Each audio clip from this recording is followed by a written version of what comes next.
నెల్లూరు జిల్లా నాయుడుపేట మండల పరిధిలోని నరసారెడ్డి కండ్రిగ రహదారిపై కారు దగ్ధమైంది.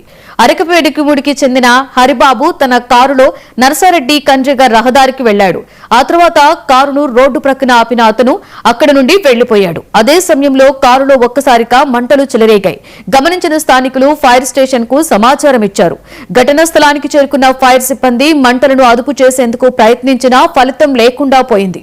ఈ ప్రమాదంలో కారు పూర్తిగా దగ్ధమైంది. కేసు నమోదు చేసుకున్న పోలీసులు దర్యాప్తు చేస్తున్నారు.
అన్ని రంగాలలో రాష్ట్రాన్ని